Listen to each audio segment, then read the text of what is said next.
So this week we're going to do another fundamental. We need a jingle for that. Do, do, do, do. There you go. You're welcome. I'll sample that.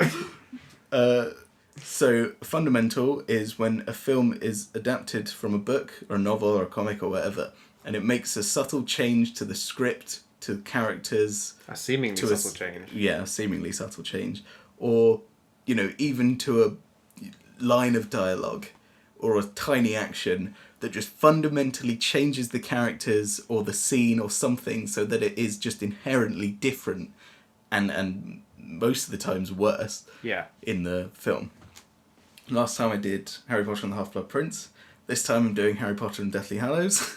Is this leading on from the same idea, or is this a different... No, the last time I had the problem with Harry's character and Dumbledore's, by extension.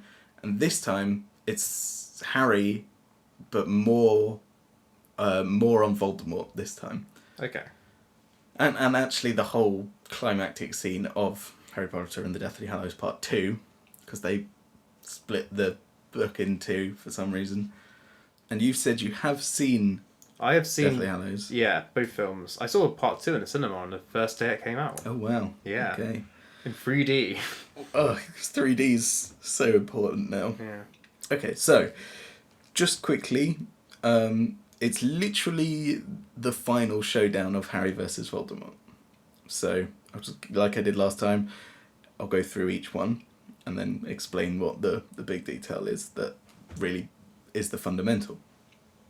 So, in the book, Harry pretends to be dead up to a point.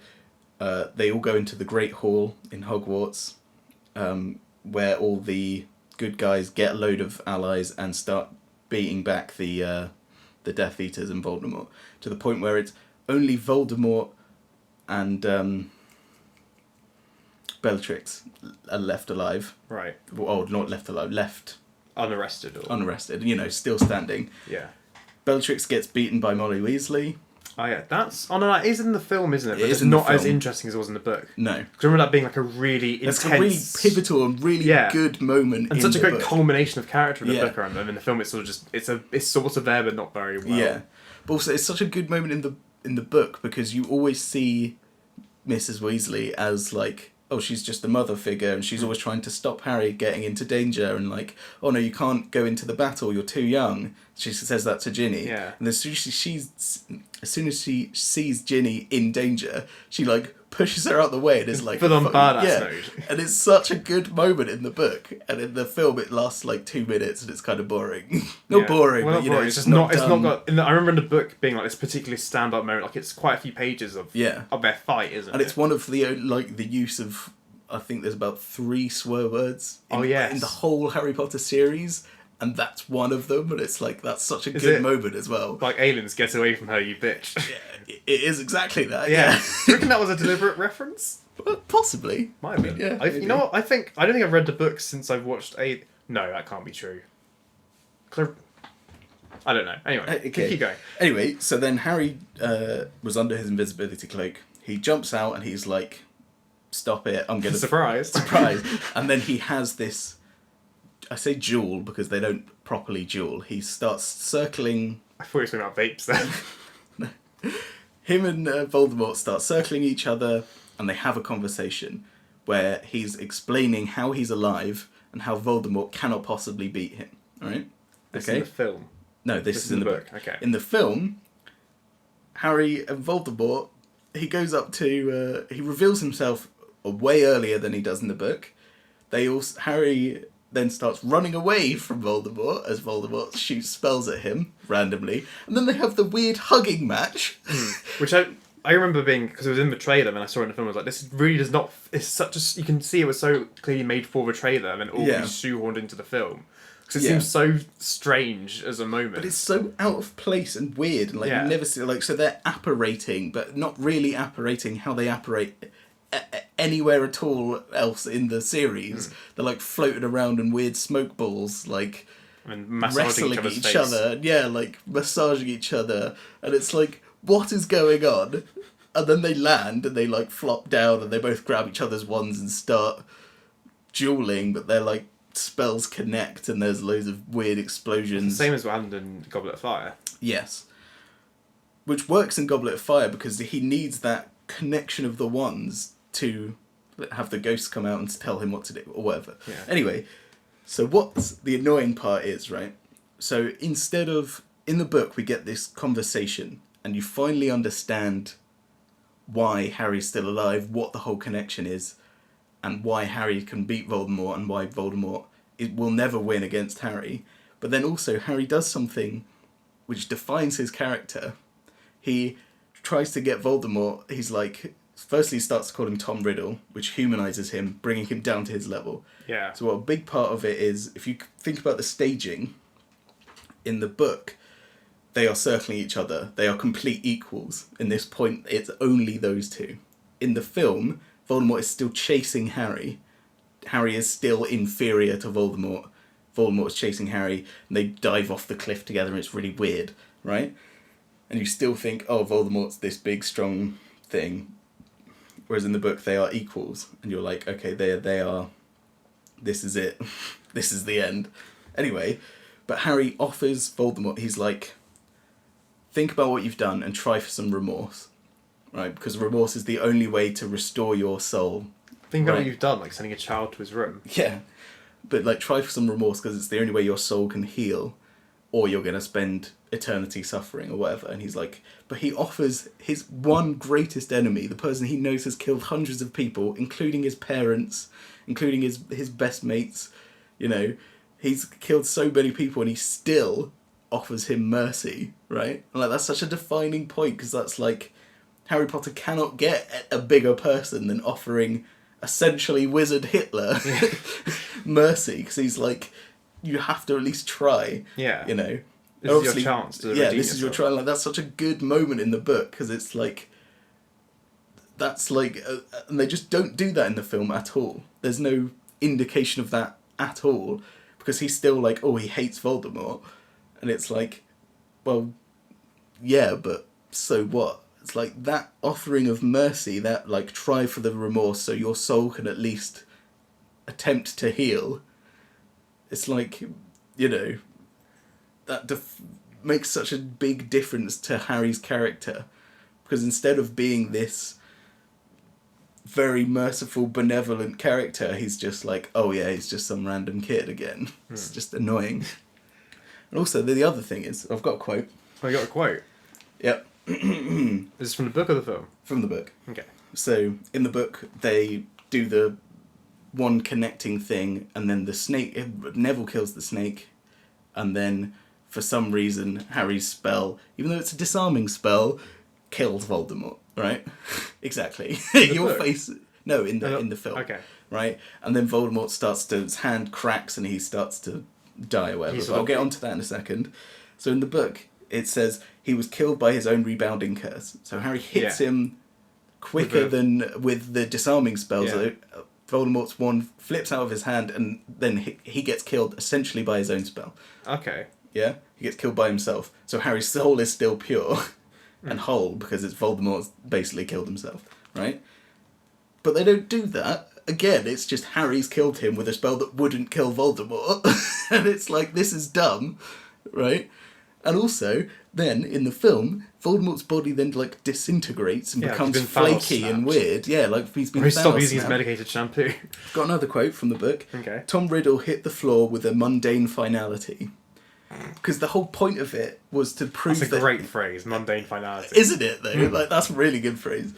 But the whole point of it is to prove that Voldemort wasn't special. He was always a man. Even though Voldemort tried so hard to make himself immortal, he was still, at the end of the day, just a man. That's why mundane finality is such a good, like... Because it sums up perfectly. He just fell to the floor like any other body. Exactly. But they make him float away and flaky like he's died like some fucking ghost man. He's transcending to another plane. Exactly. And it's like, that's not right. That completely, fundamentally changes the whole point of his death scene, though.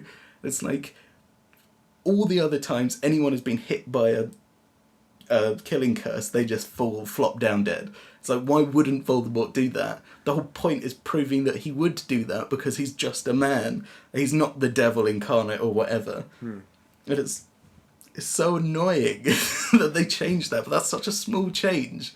But it completely, like, ruins the point of this climax, you know. So do you think the point of a change was to make it more cinematic? Well, absolutely. Like, because if you think about it, if you read the book, the final chapter, or the chapter before the final chapter, whatever, is literally them just talking, and they have this conversation, and it's very good conversation because you learn loads of secrets and stuff, and it's really good, and it's really tense, and you get this, you know, excellent descriptions, but that would not have translated very well to screen, I don't think. Maybe probably they could have done it, but I feel the reason they did what they did is because they needed a big explosion cinematic. A long drawn out dialogue scene is rarely what you want in the middle of the climax of a blockbuster. That's the thing, or at least as far as the studio is concerned. But it's just such a shame that they changed it, because like that. The whole point, like, Harry's like, oh, I'm not scared of him because he's just a man, and then they change that and make him float away as if he's not just a man. They do the same thing randomly with Bellatrix Lestrange as well. She explodes, doesn't she? Well, no, she gets the dusted as well, as if Thanos snapped her as well randomly. Because I thought from what I remember of her death was because she gets all like turned to stone or something by thingy and then exploded. Possibly. I remember her being dusted as well, but I could be wrong. I think that's because because she used Reducto. I think that's why that is. Okay. If I remember. So that one's alright. Yeah. But there you go. That's a fundamental, how it fundamentally changed. Any comments? No, I mean, I agree with you from what you said. That is a pretty, not only is a fundamental change, it also makes a lot more sense in the book. Yeah. Because Harry's a better person, and Voldemort is just a man who was corrupted by the dark side, so to speak. Yeah, but he was as well. But it also shows how, even right at the end, you know, faced with the most evil wizard that has ever lived, Harry still offers him one final chance.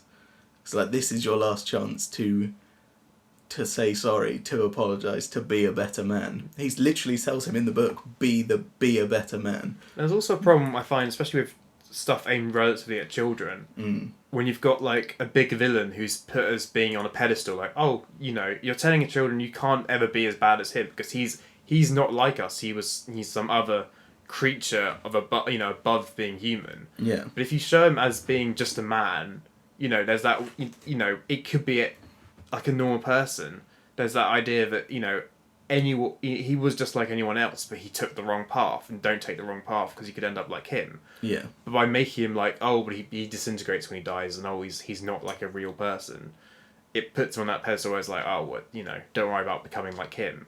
So I think it's a lot better to have a villain who's actually human, and at the end is just as pathetic as anyone else is, and, you know, just dies normally. As with mundane finality. Yeah. I love that phrase. That's great. It's really good, isn't it? Yeah.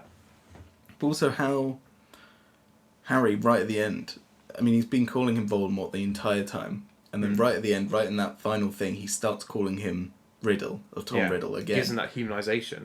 Because Voldemort's power is in his name, isn't it? Like, people are so afraid to say Voldemort that they call him He Who Must Not Be Named. Which probably Harry, he set up in the first place. Exactly. Well, he did, yeah. But Harry goes further than that to even say, you know, he's not even calling him Voldemort, he's calling him Tom Riddle, which is his actual name, which Voldemort hates. It's like...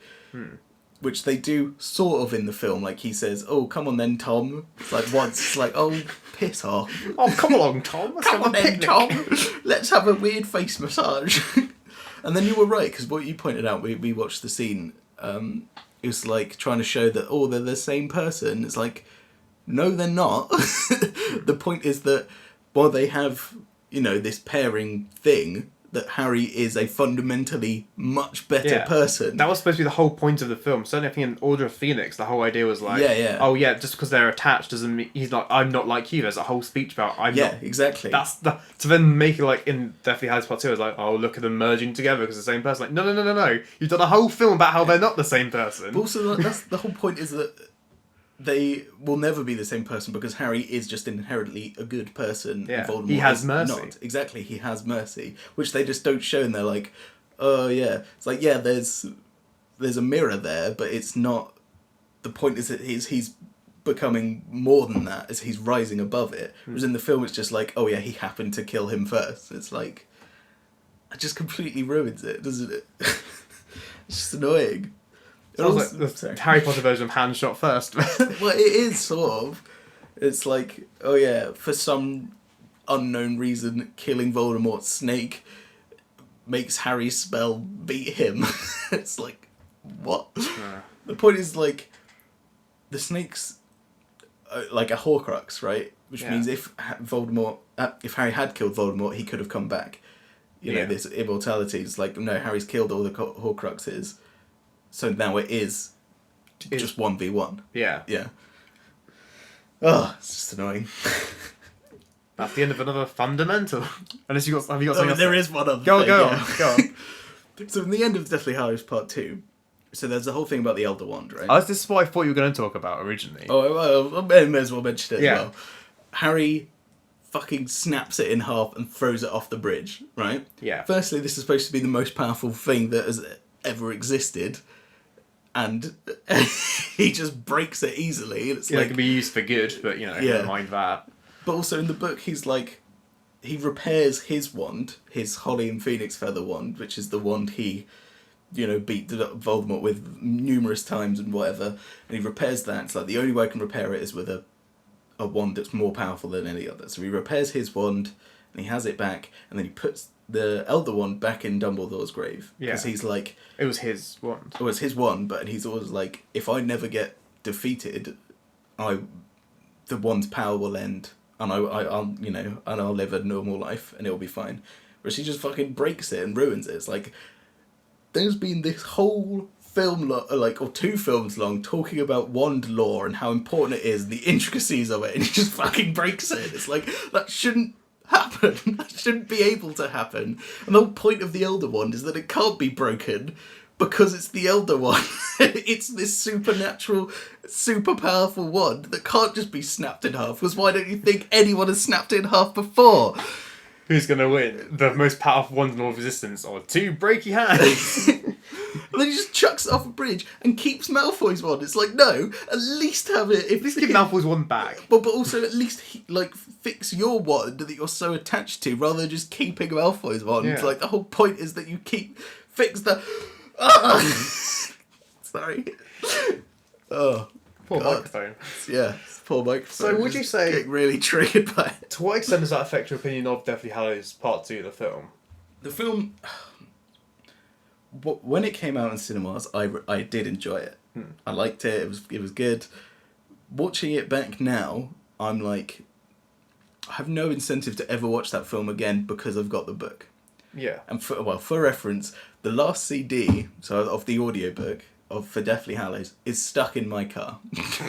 I've listened to the last CD, which is the last 2 chapters, probably close to 50, 60 times, which is why I know it so well. Why do you keep the book? Why do you keep listening to it then if it's stuck in your car? Oh, because every time I don't have anything else to listen to, I'll just listen to it, so it's fine. Have you not tried to get it out? It's fine. Anyway. If you didn't borrow that CD from anyone. I did.